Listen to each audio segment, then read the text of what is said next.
आज हम फिल्टर परिपथ के बारे में अध्ययन करेंगे। देखिए, फिल्टर परिपथ क्या होता है कि दृष्ट कार्य से प्राप्त जो निर्गत वोल्टता होती है वह पूर्ण रूप से एक मानी नहीं होती। उसका मान क्या होता है, बदलता रहता है। तो उसमें जो परिवर्तन होते हैं उन परिवर्तनों को हटाकर उस धारा के मान को नियत करने का जो कार्य है वह फिल्टर परिपथ करता है। सामान्य फिल्टर परिपथ है वह एक प्रेरकत्व या संधारित्र अथवा दोनों के संयोजन से प्राप्त होता है।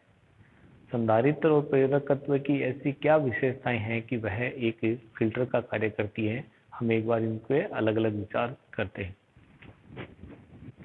एक प्रेरण कुंडली की अगर बात की जाए जिसका स्वप्रेरकत्व L है, तो इस प्रेरण कुंडली के लिए प्रतिबाधा जो प्रत्यावर्ती धारा के लिए है वह L ओमेगा परिभाषित होती है। देखिए, जितनी ज्यादा आवर्ती का संकेत होगा या विद्युत धारा होगी उसके लिए वह उतनी ही अधिक प्रतिबाधा का कार्य करेगा। हम जानते हैं कि प्रत्यावर्ती धारा के लिए, ठीक है, ओमेगा फॉर एसी, तो प्रत्यावर्ती धारा की जो आवर्ती होती है वह अधिक होती है, क्योंकि दृष्ट धारा की जो आवर्ती होती है तो दृष्ट धारा की तो परिवर्तित ही नहीं होती दिशा, इसलिए इसकी आवर्ती क्या मानी जाती है, शून्य। इसलिए दृष्ट धारा के लिए सामान्यतः अगर हम एक्सएल की बात करें तो वो क्या होगा, ओमेगा के जीरो होने से जीरो। लेकिन प्रत्यावर्ती धारा के लिए इसका मान होगा एल ओमेगा एसी, जो भी है। अगर ज्यादा आवर्ती होगी तो ये ज्यादा प्रतिबाधा का कार्य करेगा, यानी प्रत्यावर्ती धारा के लिए ये एक प्रतिबाधा का कार्य करता है और दृष्ट धारा के लिए यह शून्य प्रतिबाधा का कार्य करता है। इसी प्रकार अगर हम बात करें एक संधारित्र की, तो एक संधारित्र की जो प्रतिबाधा होती है XC that is equal to 1/C omega. अब देखिए, यही पुनः प्रत्यावर्ती धारा के लिए ओमेगा का जो मान होता है एसी का वह 50 हर्ट्ज 60 हर्ट्ज जो भी है एक मान होता है। लेकिन दृष्ट धारा के लिए ओमेगा डीसी आवर्ती का मान क्या होता है, शून्य। इसलिए अगर हम बात करें एक्सी के मानों के लिए तो प्रत्यावर्ती धारा के लिए यह एक न्यून मान दर्शाता है, क्योंकि 1/C की वैल्यू या ओमेगा की वैल्यू पुट करेंगे तो एक्सी का कोई ना कोई एक मान आएगा ही आएगा, ठीक। और अगर हम बात करें दृष्ट धारा के लिए तो दृष्ट धारा के लिए ओमेगा का मान आवर्ती का मान 0, तो एक्सी का मान क्या हो जाएगा, अनंत, यानी उच्च प्रतिबाधा। तो दृष्ट धारा के लिए जो संधारित्र है वह एक उच्च प्रतिबाधा का कार्य करता है और प्रत्यावर्ती धारा के लिए प्रेरकत्व है वह क्या करता है, एक उच्च प्रतिबाधा का कार्य करता है। तो हम देखिए आने वाले जो दृष्ट कार्य से आने वाला जो संकेत है या जो भी वोल्टता है, अगर उस वोल्टता के पहले अगर हम एक प्रेरण कुंडली को लगा दें तो देखो क्या होगा कि लोड में से जाने वाली जो धारा होगी उस धारा में जो प्रत्यावर्ती धारा का जो अंश इसमें आ रहा है दृष्ट कार्य से, उसके लिए यह प्रेरकत्व क्या करेगा, उच्च प्रतिबाधा का कार्य करेगा और उन प्रत्यावर्ती घटकों को क्या कर लेगा, रोक लेगा, जिसके कारण दृष्ट धारा हमें लोड पर प्राप्त होगी, ठीक है। अगर इसी प्रकार हम यहाँ अगर एक देखिए, ये एक श्रेणी क्रम में जुड़ा है, प्रेरकत्व है जो इस परिपथ में श्रेणी क्रम में जुड़ा है। लेकिन अगर हम यहाँ एक संधारित्र जोड़ें लोड के समांतर क्रम में सी धारिता का, तो यहाँ से क्या होगा, देखो ये दृष्ट कार्य से आने वाली जो प्रत्यावर्ती और दृष्ट जो हालांकि वो दृष्ट उसको कहते हैं लेकिन वह उसमें प्रत्यावर्ती घटक भी होती है, क्योंकि उसका मान क्या होता है, एक मानी नहीं होता। तो यहाँ से आने वाली धाराओं में देखिए, क्योंकि XC का मान क्या होता है, न्यून होता है, किसके लिए, प्रत्यावर्ती धारा के लिए। इसलिए प्रत्यावर्ती घटकों के लिए जो संधारित्र होगा वह क्या करेगा, एक बाईपास का कार्य करेगा, यानी वह उनको एक उपपथ प्रदान करेगा। तो प्रत्यावर्ती घटक इधर से बाईपास हो जाएंगे और दिष्ट घटक है वो इधर क्यों नहीं जाएंगे, क्योंकि दिष्ट के लिए यह संधारित्र कैसा व्यवहार करता है, एक उच्च प्रतिबाधा का व्यवहार करता है, इसलिए दिष्ट घटक हमें कहाँ प्राप्त होगा, लोड पर प्राप्त होगा। तो इस प्रकार एक प्रेरकत्व और संधारित्र का यह गुण एक फिल्टर का कार्य कर सकता है। देखिए ये एक सामान्य श्रेणी निवेशी फिल्टर है और ये एक पार्श्व फिल्टर है। ठीक है, पार्श्व, क्योंकि यहाँ संधारित्र एक पैरेलल में जुड़ा है इसलिए इसको पार्श्व कहते हैं, और यहाँ एक जो प्रेरकत्व है ये श्रेणीक्रम में जुड़ा है, इसको श्रेणी फिल्टर कहते हैं। यहाँ हम अध्ययन करते हैं एक प्रेरकत्व और एक संधारित्र के दोनों के संयोजन से बना एक फिल्टर परिपथ, जिसे हम चौक निवेशी एल फिल्टर कहते हैं। चौक निवेशी एलसी फिल्टर या एल सेक्शन फिल्टर, एल अनुभाग फिल्टर। देखिए एल अनुभाग फिल्टर इसका नाम क्यों पड़ा है, ये हम इसकी सर्किट की बनावट से समझ सकते हैं। देखिए कोई भी जो दिष्टकारी है उस दिष्टकारी से प्राप्त जो वोल्टता है, ठीक है, दिष्टकारी से जो वोल्टता प्राप्त होगी, हम जानते हैं कि उस वोल्टता को हमने देखा कि वह इस प्रकार से होगी। अगर पूर्ण तरंग दिष्टकारी अगर हम ले लें यहाँ उदाहरण के लिए, तो पूर्ण तरंग दिष्टकारी से प्राप्त जो वोल्टता है वहाँ पर धारा का जो मान है वह नियत न रहकर, दिशा उसकी एक है लेकिन उसका मान हम देख रहे हैं यहाँ से क्या हो रहा है, परिवर्तित हो रहा है। तो इन परिवर्ती मानों को हटाकर इसको एकदम स्मूथ एक मानी करंट बनाने का कार्य कौन करता है, फिल्टर परिपथ करता है। तो यहाँ हम पहले प्रेरण कुंडली जोड़ते हैं, इसीलिए इसका नाम पड़ा है चौक निवेशी। प्रेरण कुंडली तो चौक का कार्य करती है इसलिए इसका नाम पड़ा है चौक निवेशी। और यहाँ पर हम एक संधारित्र यानी समांतर क्रम में पैरेलल लेके संधारित्र को कनेक्ट कर देते हैं। ये स्वप्रेरक तो गुण होता है इसलिए इसको दर्शाने के लिए यहाँ हम फ्लक्स शो कर देते हैं। और यहाँ हम जोड़ते हैं लोड प्रतिरोध जिसका मान है R। XL की जो प्रतिबाधा है वो है XL, that is L omega. XC की जो प्रतिबाधा है that is 1/C omega.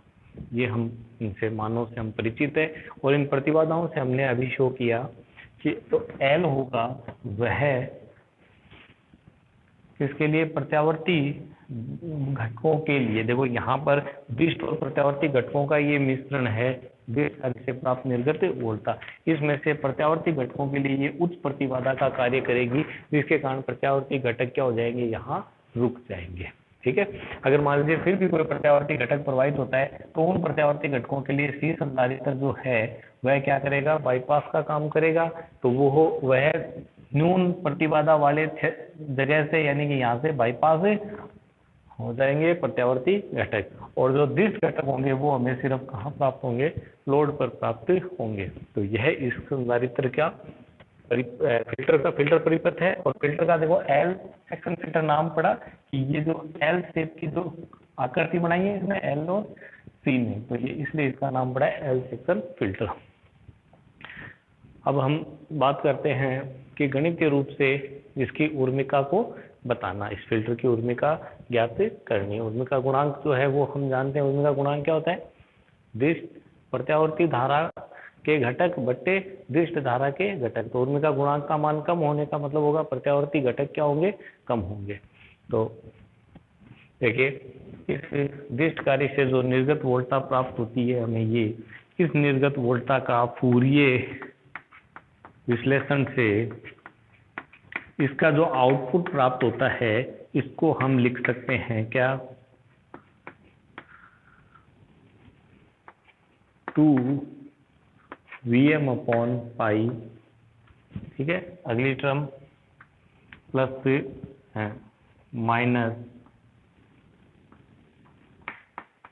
4Vm/3 cos 2ωt and minus 4Vm/15 cos 4ωt and so.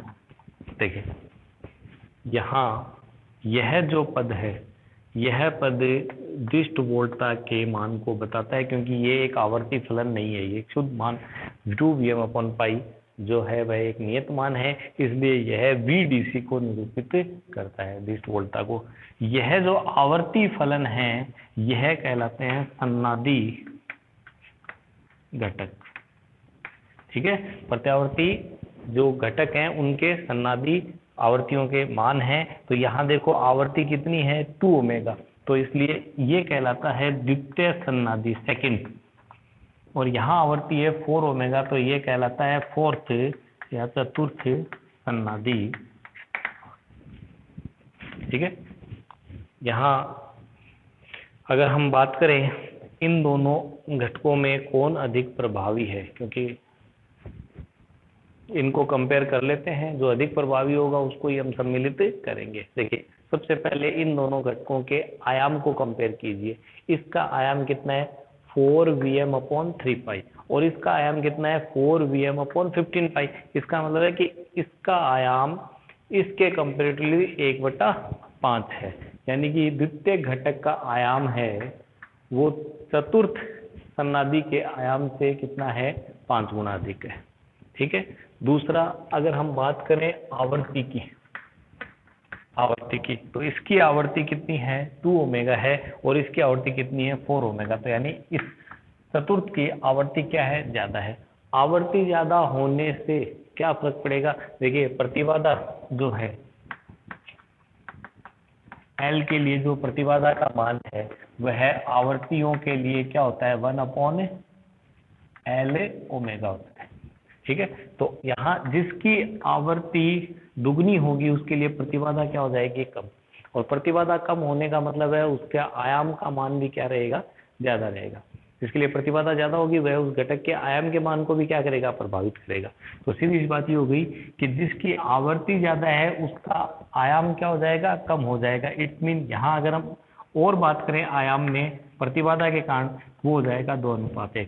तो ओवरऑल हम ये देखते हैं कि दूसरा पद जो है तो 5 गुना ज्यादा किसके कारण है आयाम के में अंतर के कारण ये, और 2 गुना ज्यादा किसके कारण है आवर्ती में कम होने के कारण इसका आयाम ज्यादा रहेगा। तो ओवरऑल हम ये कहेंगे कि दूसरे और चौथे सन्नादि घटकों में क्या रहेगा 10:1 का अनुपात रहेगा। इसका मतलब ये हो गया कि यह इसके कंपैरेटिवली 10 गुना अधिक मान वाला प्रभावी घटक रहेगा। तो इसका मतलब इस मान को हम क्या मान लेंगे नगण्य इसके कंपैरेटिवली। तो ओवरऑल जो हमें वोल्टता प्राप्त होगी एक डिस्टकारी और एक फिल्टर एल फिल्टर के कारण, वो हमें ये प्राप्त होगी जिसे हम V या E से निरूपित करते हैं, दैट इज 2Vm/π और -4Vm/3π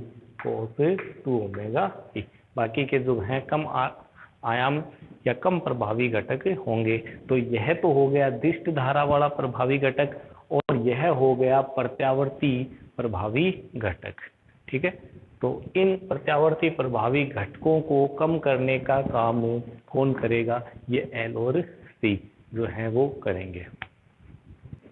प्रत्यावर्ती धारा जो घटक है वह RL लोड प्रतिबाधा में से प्रवाहित न होके संधारित्र में से प्रवाहित होगा। क्यों, क्योंकि संधारित्र प्रत्यावर्ती घटकों के लिए क्या करेगा एक उपपथ बाईपास का काम करेगा। तो यहाँ पर XC की जो प्रतिबाधा है उसको हम XC लिखते हैं और XL की प्रतिबाधा को हम XL से लिखते हैं। तो जो प्रत्यावर्ती घटक है मीन्स ये किस में से प्रवाहित हो रहा है और संधारित्र में से प्रवाहित हो रहा है। ठीक है, तो हम अगर इस प्रत्यावर्ती घटक के कारण इस परिपथ में बहने वाली धारा को ज्ञात करना चाहें तो इट्स मीन I, ठीक है, दैट इज इक्वल टू क्या हो जाएगा, यहाँ पर इसका मान वोल्टा 4Vm/3π cos 2 omega T and divided by किससे धारा का क्या सूत्र हो जाएगा वोल्टा बट्टे प्रतिबाधा। तो यहाँ प्रतिबाधा क्या हो जाएगी XL +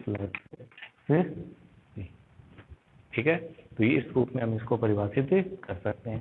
तो देखिए I is equal to 4Vm/3 और ये हो जाएगा cos 2ωt, और XL और XC का मान, XL का मान, आवर्ती यहाँ ओमेगा न होगे क्या है 2ω, इसलिए आवर्ती XL को हम L ओमेगा न लिख के क्या लिखेंगे 2L ओमेगा, और इसी प्रकार XC के मान को हम 1/c ओमेगा न लिख के 1/ क्या लिखेंगे 2C ओमेगा, ठीक है, एंड cos 2ωt के रूप में हम लिख देंगे।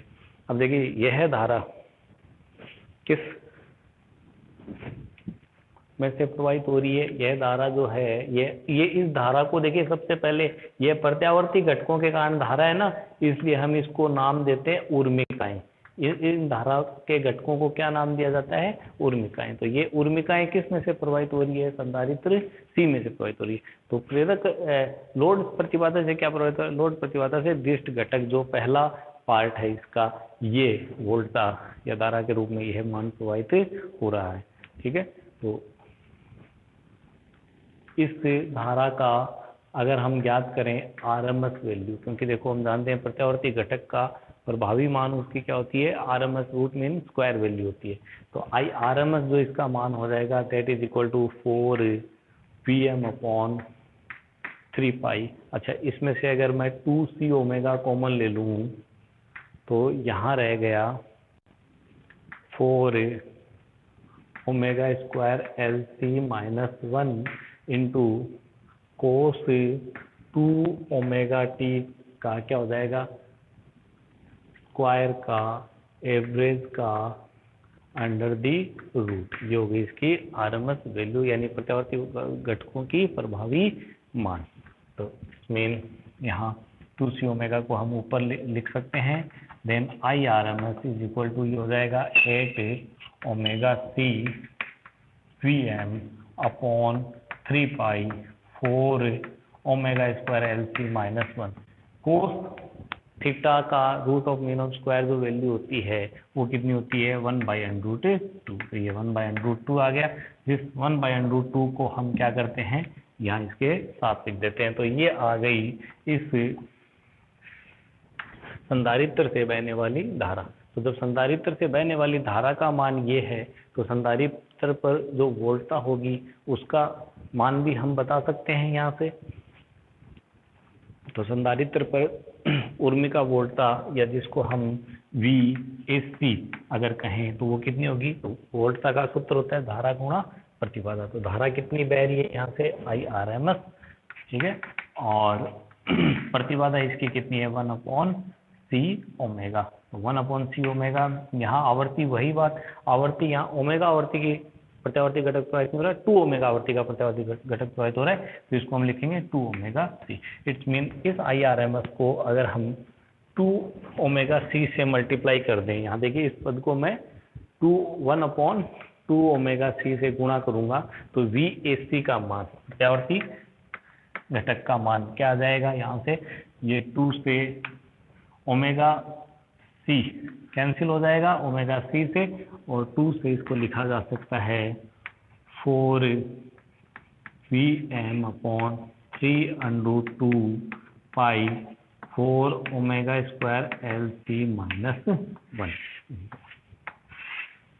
ये आ गया प्रत्यावर्ती वोल्टा घटक, और दिष्ट वोल्टा घटक है वो कौन है 2Vm/π। तो अगर हमें ऊर्मिका ज्ञात करना है तो ऊर्मिका गुणांक क्या होता है प्रत्यावर्ती घटक बट्टे दिष्ट घटक। तो इनका हम अनुपात ज्ञात कर लेते हैं, वो हो जाएगा ऊर्मिका का मान, ठीक है। तो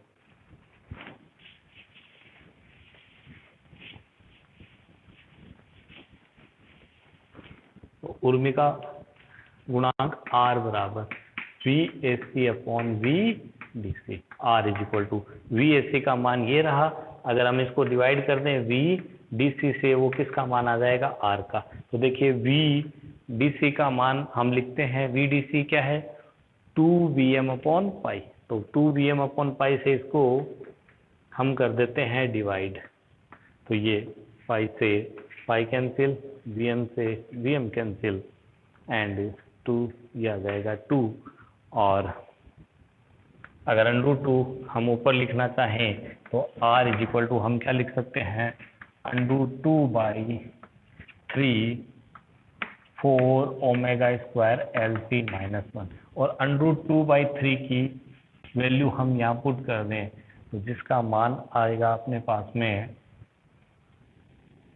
0.471 अपॉन ये, तो ये आ जाएगा उर्मी का गुणांक का मान किसके लिए, इसे एल सेक्शन फिल्टर के लिए। देखिए यहाँ एक महत्वपूर्ण रिजल्ट, क्या उर्मी का गुणांक जो है वह लोड प्रतिरोध पर निर्भर करता है क्या, नहीं करता, बराबर। इसलिए लोड प्रतिबाधा से उर्मिकाओं पर कोई असर नहीं पड़ेगा, क्योंकि उर्मिकाओं को इफेक्ट करने वाले कारक कौन है, प्रेरकत्व और संधारित्र। जब एक नियत मान की धारा इस प्रेरक कुंडली में से प्रवाहित होती है, ठीक है, तो उस समय क्या होता है, संधारित्र क्या रहता है, आवेशित रहता है। संधारित्र से जो उर्मिकाएं होंगी वह प्रवाहित बाईपास हो जाएंगी, तो यहाँ पर हमें लोड पर जो वोल्टता प्राप्त होगी वह नियत प्राप्त होगी। इसका मतलब वोल्टता नियमन जो है वह बना रहता है। अब मान लीजिए कि प्रेरण कुंडली में से प्रवाहित होने वाली धारा का मान क्या होता है, कम होता है, और जब प्रेरण कुंडली में से प्रवाहित होने वाली धारा का मान कम होता होता एक निश्चित मान से कम हो जाएगा, उस स्थिति में क्या होगा कि संधारित्र निरावेशित होगा किसके थ्रू, लोड प्रतिरोध के थ्रू। तो उस समय क्या होगा कि वोल्टता के मान को यह क्या कर देगा, बढ़ा देगा। तो वोल्टता के मान में यह वृद्धि होने से वोल्टता नियमन क्या हो जाएगा, बना नहीं रहेगा। तो उस स्थिति में क्या होगी, वोल्टता का मान, लोड पर वोल्टता का मान क्या हो जाएगा, परिवर्तित हो जाएगा। तो इसलिए यहाँ पर यह एक आवश्यक शर्त होती है कि प्रेरकत्व में से एक निश्चित या नियत मान की धारा हर समय प्रवाहित होती रहे। तो उस स्थिति को बनाए रखने के लिए यहाँ हम एक लोड प्रतिरोध के समांतर एक प्रतिरोध और जोड़ते हैं, जिसे हम स्रावी प्रतिरोध कहते हैं, ठीक है। इस स्रावी प्रतिरोध का मान क्या होगा, देखिए कि अगर लोड का हम हटा दें यहाँ से पूर्णतः, ठीक है, तो इस RS में से तो धारा प्रवाहित होगी। बुनियादी बात, अगर देखो अगर हम लोड को यहाँ से हटा देते तो यहाँ से क्या होता कि यहाँ से जो धारा बहने वाली मान है उसका मान क्या हो जाता, शून्य हो जाता। तो लोड प्रतिरोध के मान में कमी होने पर भी प्रेरकत्व में से एक न्यूनतम या नियत मान की धारा प्रवाहित होगी ही होगी, ठीक है, जिसके कारण निर्गत जो वोल्टता है वो उसका मान क्या रहेगा, नियत बना रहेगा। दूसरा इसका ये बेनिफिट है कि अगर आप मान लीजिए लोड को हटा के आप लोड चेंज कर रहे हो, जिस डिवाइस पे आप इस वोल्ट का काम में ले रहे हो, आप उसको मान लीजिए चेंज कर रहे हो और आप काम कर रहे हो उच्च वोल्ट पे, तो अगर ये स्रावी प्रतिरोध नहीं होता और ये संधारित्र आवेशित होता, तो जैसे ही आप लोड को मान लीजिए हाथ से आपने जैसे ही इसको छूते इसको, तो यह क्या होता, संधारित्र यहाँ से क्या कर देता, बिजली का झटका दे देता। तो अगर ये स्रावी प्रतिरोध जुड़ा होगा तो ये सर्किट बंद होने पर संधारित्र क्या हो जाएगा, इस स्रावी प्रतिरोध के द्वारा क्या हो जाएगा, निरावेशित हो जाएगा। तो यहाँ ये स्रावी प्रतिरोध है, इसकी उपयोगिता भी हमें यहाँ समझनी है। तो आज के क्लास में हमने देखा कि किस प्रकार फिल्टर जो परिपथ होते हैं वह निर्गत वोल्टता को एकदम नियमित कर देते हैं। इसके पश्चात भी अगर थोड़ी बहुत उर्मिकाएं उनमें रह जाती है तो उनका हम जेनर डायोड वहाँ पे काम में लेके वोल्टता को पूर्ण रूप से नियमित कर सकते हैं।